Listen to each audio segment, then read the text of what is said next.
शांति। 9 जून 2026 के ईश्वरीय महावाक्य। पहले एक नज़र मुरली के मुख्य पॉइंट पर। बाबा ने कहा, बाप के साथ उड़ने के लिए संपूर्ण पवित्र और अशरीरी बनना आवश्यक है। तन मन धन और सब संबंधों का ममत्व समाप्त कर बुद्धि से बाप को समर्पित होना है। माया के तूफानों से डरना नहीं, महावीर बनकर उनका सामना करना है। यह जीवन एक आध्यात्मिक बॉक्सिंग है। जितनी याद बढ़ेगी उतनी माया पर विजय मिलेगी। और फिर बाबा ने कहा, योग की मेहनत सबसे बड़ी मेहनत है, क्योंकि माया बुद्धि योग में विघ्न डालती है। आत्मा के पंख पवित्रता से मिलते हैं, तभी वह मूल वतन तक उड़ सकती है। सभी आत्माओं को अपने कर्मों का हिसाब किताब चुकता करके पवित्र बनना है। सच्चा समर्पण वही है जिसमें स्वयं को ट्रस्टी समझकर सब कुछ ईश्वर का माना जाए। और फिर लास्ट में बाबा ने कहा, सतयुग में प्रकृति भी पवित्र होती है, इसलिए वहाँ प्राकृतिक आपदाएं नहीं होती। ज्ञान के साथ साथ शक्तिशाली योग आवश्यक है, तभी ऊंचा पद प्राप्त होगा।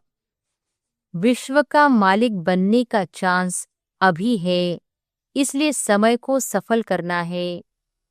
एक परमात्मा, एक धर्म, एक राज्य और एक भाषा का स्वर्णिम युग पुनः स्थापित होना है।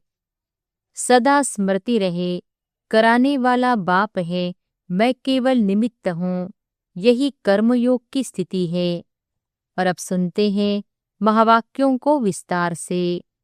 मुरली का सार। मीठे बच्चे, बाप के साथ उड़ने के लिए कंप्लीट प्योर बनो, संपूर्ण सरेंडर हो जाओ। यह देह मेरी नहीं, बिल्कुल अशरीरी बनो। प्रश्न है, ऊंची मंजिल पर पहुंचने के लिए कौन सा डर निकल जाना चाहिए? उत्तर है, कई बच्चे माया के तूफानों से बहुत डरते हैं। कहते हैं बाबा, तूफान बहुत हैरान करते हैं, इनको रोक लो। बाबा कहते, बच्चे, यह तो बॉक्सिंग है। उस बॉक्सिंग में भी ऐसा नहीं एक ही ओर से वार होता रहे। अगर एक 10 थप्पड़ मारता तो दूसरा 5 जरूर मारेगा। इसलिए तुम्हें डरना नहीं है, महावीर बन विजयी बनना है, तब ऊंची मंजिल पर पहुंच सकेंगे। गीत है, दर पर आए हैं कसम लेके, हम न जाएंगे ये सुन ले। ओम शांति। बच्चों ने गीत सुना। जरूर गीत में कोई रहस्य भरा हुआ है, जो रिकॉर्ड खरीदकर बाप बैठ इनका अर्थ समझाते हैं। इसको कहा जाता है जीते जी मरकर बाप का बनना। बाप का बनने के बाद टीचर का बनना, टीचर के बाद फिर मेजॉरिटी गुरु करते हैं। क्रिश्चियन लोग को भी जब बच्चा पैदा होता है तो क्रिश्चियनाइज करते हैं, गुरु की गोद में जाकर देते हैं। फिर पादरी हो या कोई भी हो, पादरी तो क्राइस्ट नहीं हुआ। कहेंगे उनके नाम पर हम क्रिश्चियन बनते हैं। अभी तुम बच्चे पहले बाप के बनते हो, अशरीरी बनते हो। हमारा तन मन धन जो कुछ है वह बाबा को अर्पण करते हैं। जीते जी मरते हैं, अर्थात हम आत्मा उनके बनते हैं। यह बुद्धि में रहना है, जो भी मेरी वस्तु है, मेरा शरीर, मेरा धन दौलत, संबंधी आदि जो कुछ है, सबको भूलते हैं। मरने बाद सब भूल जाता है ना। कितनी बड़ी मंजिल है। हम अशरीरी आत्मा है, यह पक्का करना है। ऐसे नहीं तुम शरीर छोड़ और मर पड़ते हो। नहीं, आत्मा कंप्लीट पवित्र थोड़ी ही बनी है। भले बाप के बने हो, परंतु बाबा कहते हैं तुम्हारी आत्मा अपवित्र है। आत्मा के पंख टूटे हुए हैं। अभी आत्मा उड़ नहीं सकेगी। तमो प्रधान होने कारण एक भी मनुष्य वापिस जा नहीं सकते। माया ने एकदम पंख तोड़ दिए हैं। बाबा ने समझाया है आत्मा सबसे तीखी जाती है। उनसे तीखी चीज कोई होती नहीं। आत्मा से कोई पहुंच नहीं सकता। पिछाड़ी में मच्छरों सदृश सब आत्माएं भागती हैं। कहाँ जाती है? बहुत दूर दूर, सूर्य चांद से भी पार। वहां से फिर लौटना नहीं है। उन्हों के रॉकेट आदि तो जाकर फिर लौट आते हैं। सूर्य तक तो पहुंच नहीं सकते। तुमको तो उनसे बहुत दूर जाना है। सूक्ष्म वतन से ऊपर मूल वतन में जाना है। आत्मा को पंख मिल जाते हैं। हिसाब किताब चुकतू कर आत्मा पवित्र बन जाती है। कयामत के समय की महिमा बहुत लिखी हुई है। सभी आत्माओं को हिसाब किताब चुकतू कर जाना है। अभी तो सब आत्माएं मैली पाप आत्मा है। भले बड़े गुरु साधु सन्यासी आदि है। समझते हैं हम गुरु है। अहम ब्रह्मस्मि, अहम ब्रह्मोहम। हम ब्रह्म में पहुंचे हुए हैं। अब बैठे हुए हैं यहाँ। ब्रह्म में फिर कहाँ पहुंचे हुए हैं? अभी तुम जानते हो हम आत्माएं ब्रह्म में रहने वाली है, परंतु अभी वहां कोई भी जा नहीं सकते। सब आत्माएं यहाँ पुनर्जन्म लेती है। यह बेहद का ड्रामा है। सब एक्ट्रेस को पाड़ बजाने वहां से यहाँ जरूर आना है। सबकी आत्मा स्टेज पर आई है।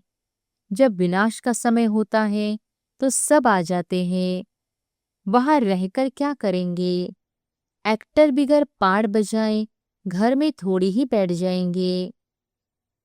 नाटक में जरूर आना पड़ेगा। वहां से जब सब चले आते हैं तब फिर बाप सबको ले जाते हैं। बाप कहते हैं मैं भले यहाँ हूँ तो भी आत्माएं आती रहती हैं, वृद्धि को पाती रहती है नंबरवार। फिर तुम जाएंगे भी नंबरवार। सारा तुम्हारी अवस्था पर मदार है, इसलिए तुम्हें मरजीवा बनना है। हम आत्मा है यह निश्चय करना मेहनत है।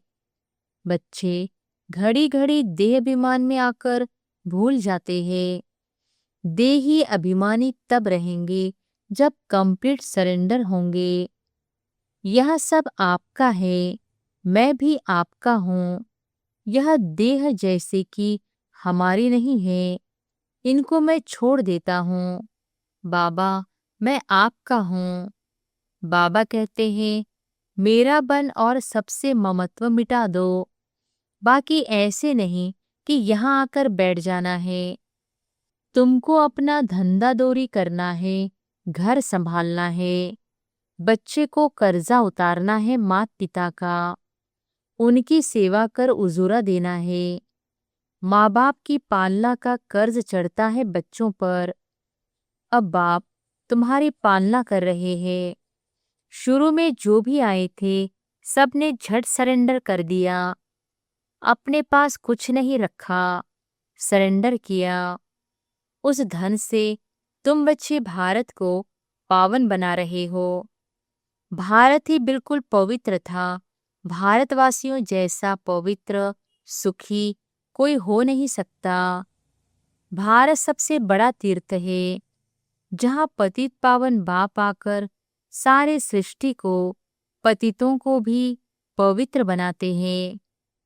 अभी यह तत्ववादी सब दुश्मन है। अर्थक्वेक होगी, तूफान लगेंगे क्योंकि तमोप्रधान है। नेचुरल कैलेमिटीज आएंगी, बहुत दुख देगी। इस समय सब दुख की चीजें हैं। सतयुग में है सब सुख की चीजें, वहां यह तूफान व गर्म वायु आदि कुछ नहीं होता। तुम्हारे में भी यह बातें बहुत थोड़े ही समझते हैं। आज है कल नहीं है तो कहेंगे कुछ नहीं समझा। भले यहाँ आते हैं परंतु सब कायम थोड़ी रहते हैं। यहाँ से गए 10 दिन के बाद समाचार लिखेंगे, बाबा फलाने को माया खा गई। ऐसे होता रहता है। छोटे फूल बड़े हो तो उनमें फल आ जाए। उनमें फिर दूसरों को आप समान बनाने की ताकत रहती है। उनका फल निकलता है। बाप के बने फिर प्रजा भी बनानी है, वारिस भी बनाना है। पंडे बन बाबा के पास आए, बस हम पहुंच गए नहीं, मंजिल है बड़ी। कहते हैं माया के तूफान बहुत आते हैं। तुम बाप के बने हो, तूफान तो आएंगे। कहते हैं बाबा हम आपके थे, आपसे वर्षा लिया था, फिर पुनर्जन्म लेते 84 जन्म पास किया, फिर आकर आपका बने हैं। मैं तो आपसे वर्षा लेकर छोड़ूंगा। तो ऐसे बाप को इतना याद करना पड़े और आप समान बनाए फल देना पड़े, नहीं तो माला कैसे बनेगी? बाप का वारिस कैसे बनाएंगे? प्रजा भी चाहिए, वारिस भी चाहिए जो गद्दी पर बैठे। बाप के पास तो बहुत आते हैं, फिर फारकती दे देते हैं। बुद्धि का योग टूटा, खेल खत्म। कई बच्चे बाबा से आकर पूछते हैं, बाबा अवस्था को कैसे जमाए, कोई तूफान न लगे। इसका रास्ता तो बताते ही रहते हैं। बाप को याद करो, तूफान तो लगेंगे। बॉक्सिंग में ऐसा कभी देखा जो कोई एक ही थप्पड़ खाता रहे? जरूर दोनों में ही हिम्मत होगी। 5 थप्पड़ अगर एक लगाएगा तो 10 दूसरा लगाता होगा। यह भी बॉक्सिंग है। बाप को याद करते रहेंगे तो माया भागती जाएगी, परंतु फट से तो नहीं होगा। माया से कुश्ती लड़नी है। ऐसे मत समझो माया थप्पड़ नहीं मारेगी। भला कोई भी हो, बड़ी बॉक्सिंग है।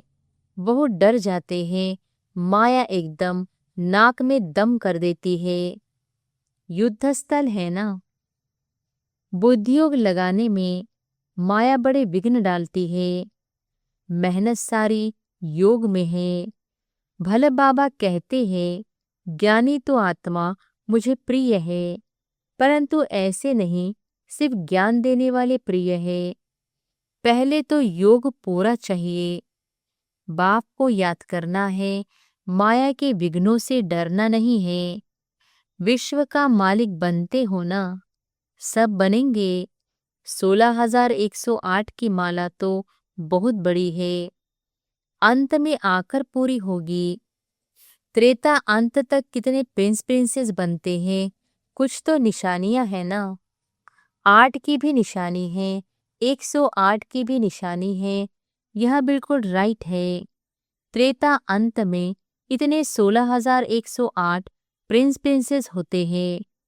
शुरू में तो नहीं होंगे, पहले थोड़े होते हैं, फिर वृद्धि होती जाती है। वह सब बनते यहाँ है। चांस बहुत अच्छा है, परंतु मेहनत बहुत है। गीत में भी कहते हैं, कभी नहीं छोड़ूंगा, मर जाऊंगा। बाबा यह तन मन धन सब आपका है। हम अशरीरी बन आपको याद करते हैं। बुद्धियोग आपसे लगाएंगे। बाबा फिर कहते हैं, यह सब तुम बच्चों के लिए ही है। बच्चे कहते हैं, हमारा सब कुछ आपका है। कहते हैं ना, यह सब भगवान ने दिया है। अब बाप कहते हैं, यह सब खत्म होना है। यह सब खत्म हो जाना है। तुम्हारे पास क्या है? यह शरीर भी खत्म हो जाएगा। अब मैं फिर तुमको बदली कर देता हूँ। सिर्फ एक्सचेंज करते हैं ना। तो बाप कहते हैं, बच्चे, अशरीरी बनो, मुझे याद करो, बुद्धि से सब कुछ सरेंडर करो। राजा हरिश्चंद्र की कथा है ना। बोला, अमानत रख दो। बाप कहते हैं, इन सभी शास्त्रों आदि का सार तुमको समझाता हूँ। मैंने ही तुम्हें ब्रह्मा मुख द्वारा राजा रानी बनाया था, फिर अब बनाता हूँ। कभी भी मनुष्य मनुष्य को गीता सुनाए, राजयोग सिखलाए, राजा रानी बना न सके। फिर गीता सुनने से क्या फायदा। बाप कहते हैं, मैं खुद कलप कलप आकर तुमको स्वर्ग का मालिक बनाता हूँ। हमारे बनेंगे तब तो वारिस बनेंगे ना। तो जितना योग में रहेंगे उतना शुद्ध बनते जाएंगे। बाबा, यह सब आपका है, हम तो ट्रस्टी हैं। आपके हुक्म बिगर हम कुछ भी नहीं करेंगे। शरीर निर्वाह कैसे करना है वह भी मत लेते हैं। अक्सर करके गरीब ही पूरा फूता मिल देते हैं। साहूकार दे न सके, सरेंडर हो नहीं सकते। कोई बिरला निकलता है। जैसे एक जनक का नाम है, बाल बच्चे हैं, जॉइंट प्रॉपर्टी है, तो वह अलग कैसे हो। साहूकार लोग अपनी प्रॉपर्टी निकाले कैसे जो सरेंडर हो। बाप है ही गरीब निवाज, सबसे गरीब माताएं हैं, उनसे जास्ती कन्याएं। गरीब है, कन्या को कभी वर्षे का नशा नहीं होगा। बच्चे को बाप की जागीर का नशा रहता है, तो वह सबको छोड़ फिर बैकुंठ का वर्षा लेना पड़े। दान हमेशा गरीब को ही दिया जाता है। भारत है सबसे गरीब, अमेरिका बहुत साहूकार है, उनको वर्षा देते हैं क्या। भारत सबसे साहूकार था और कोई धर्म नहीं था, सिर्फ भारतवासी ही थे। एक भाषा थी, गॉड इज वन। मैं वन सॉवरेंटी, वन धर्म, वन भाषा स्थापन करता हूँ। वन ऑलमाइटी, वन गवर्नमेंट स्थापन करता हूँ। वन से फिर 2, 3 होंगे। अभी कितने धर्म हैं, फिर जरूर वन धर्म आना चाहिए। 5000 वर्ष की बात है, वन धर्म था। विद्वानों ने सतयुग की आयु लाखों वर्ष लगा दी है। समझते नहीं सतयुग क्या होता है। समझते हैं स्वर्गवासी हुआ, शायद ऊपर चला गया। दिलवाड़ा मंदिर में भी स्वर्ग ऊपर छत में है, तो मनुष्य मूंझ जाते हैं। वास्तव में स्वर्ग कोई ऊपर नहीं। तुम अभी जानते हो, बाबा के पास जाकर फिर यहाँ ही आकर राज्य करेंगे। यह ज्ञान बुद्धि में रहना चाहिए, जो कोई को समझा सको। कच्चे को तो माया चिड़िया खा जाएगी, इसलिए फोटो भी मंगाए जाते हैं। रजिस्टर रखा जाता है, बाबा के पास समाचार आता है, फलाने ने एक ही ऐसा ज्ञान का तीर मारा जो मैं बाबा का बन गया। शास्त्रों में भी लिखा हुआ है, कुमारियों द्वारा बाण मरवाए। अरे बाप को क्यों भूले हो। इसको ज्ञान बाण कहा जाता है। सिर्फ बाप की याद दिलानी है, बाकी कोई हिंसक बाण की बात नहीं। बाबा कहते हैं, मैं ब्रह्मा मुख से सब शास्त्रों का राज तुम्हें समझाता हूँ। ब्रह्मा तो जरूर यहाँ होना चाहिए। उन्होंने फिर विष्णु के नाभि कमल से ब्रह्मा दिखाया है। जानते कुछ भी नहीं। मनुष्यों को तो जो आया सो लिख दिया। गंदगी तो बहुत है, रिद्धि सिद्धि वाले भी बहुत हो गए हैं। सच जब निकलता है तो झूठे उसका सामना करते हैं। अब तुम समझते हो कि शिव बाबा है निराकार और यह ब्रह्मा है साकार। बाकी नाभि आदि की तो कोई बात ही नहीं है। अच्छा, मीठे मीठे सिकिलधे बच्चों प्रति माता पिता बाप दादा का याद प्यार और गुड मॉर्निंग। रूहानी बाप की रूहानी बच्चों को नमस्ते। धारणा के लिए मुख्य सार। पहली पॉइंट, अब ज्ञानी तो आत्मा बनना है, सिर्फ ज्ञान सुनने सुनाने वाला नहीं, याद की भी मेहनत करनी है। अशरीरी होकर अशरीरी बाप को याद करना है। दूसरी पॉइंट, बाप का बनकर दूसरी सब बातों से ममत्व मिटा देना है। यह देह भी मेरी नहीं, पूरा देही अभिमानी बन कंप्लीट सरेंडर होना है। वरदान है, मास्टर ऑलमाइटी अथॉरिटी की सीट पर सेट रहने वाले सहज और सदा के कर्मयोगी भव। मास्टर ऑलमाइटी अथॉरिटी की सीट पर सेट रहने वाले सहज और सदा के कर्मयोगी भव। जैसे किसी मशीनरी को सेट किया जाता है तो एक बार सेट करने से वे ऑटोमेटिकली चलती रहती है। इसी रीति से मास्टर ऑलमाइटी अथॉरिटी की स्टेज पर स्वयं को एक बार सेट कर दो तो कभी कमजोरी के शब्द नहीं निकलेंगे। हर संकल्प, शब्द व कर्म उसी सेटिंग प्रमाण ऑटोमेटिक चलते रहेंगे। यही सेटिंग सहज और सदा के लिए कर्मयोगी, निरंतर, निर्विकल्प, समाधि में रहने वाला सहजयोगी बना देगी। स्लोगन है, मैं के बजाय बाबा बाबा कहना यही याद का प्रूफ है। मैं के बजाय बाबा बाबा कहना यही याद का प्रूफ है। ये अव्यक्त इशारे।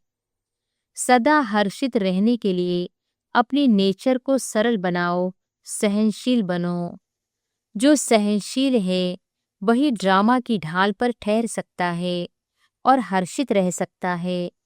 सहनशीलता नहीं तो ड्रामा की ढाल को पकड़ना भी मुश्किल है। इस समय जो भी कर्म करते हो उसमें करण करावनहार की स्मृति सदा रहे। कराने वाला बाप है, करने वाला निमित्त है। अगर यह स्मृति में रख कर्म करो तो अनुभव होगा कि साक्षी हो, जैसे पाठ बजा रहे हो। अच्छा, ओम शांति।